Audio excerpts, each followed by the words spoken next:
demiryollarının yeniden yapılandırılması ve genel olarak kamu iktisadi teşebbüslerinin yeniden yapılandırılmasıyla ilgili devam eden bir çalışma var.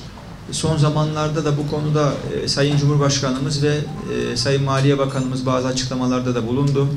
Salı gününe kadar da kamu iktisadi teşebbüslerinin hangi koşullarda, ne ölçüde, hangi takvimde yapılandırılacağıyla ilgili de bir açıklamayı da Maliye Bakanlığı yapmasını Salı gününe kadar bekliyoruz. Ama bizim kurum içerisinde ve bakanlığımızda da yaptığımız görüşmeler neticesinde öğrendiğimiz bir takım bilgiler de var.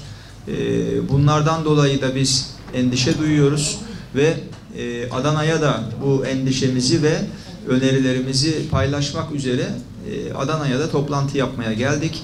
Adana bizim için, demiryolları için önemli bir kent. Ulaştırma Memursen'e bağlı burada Ulaştırma Bölge Müdürlüğümüz ve havalimanımız da var.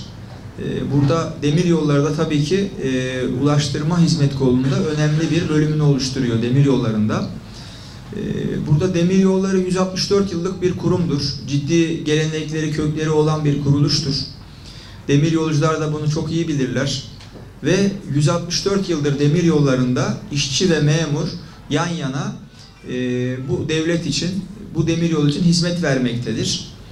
Bizim de bu yeniden yapılandırma sonrasında da en önemli isteğimiz burada 164 yıldır olduğu gibi işçinin, memurun yan yana bu kurumda çalışmaya güvenceli bir şekilde devam etmesi. Bizim aslında buradaki temel talebimiz budur. Memur, işçi şeklinde ayırmıyoruz. Burada personel yapılandırmadan olumsuz etkilenmemelidir. İş güvencesine herhangi bir şekilde bir değişiklik olmamalıdır. İşçi memur yan yana 164 yıldır olduğu gibi bu kurumda güvenceli bir şekilde istihdam edilmeye devam edilmelidir.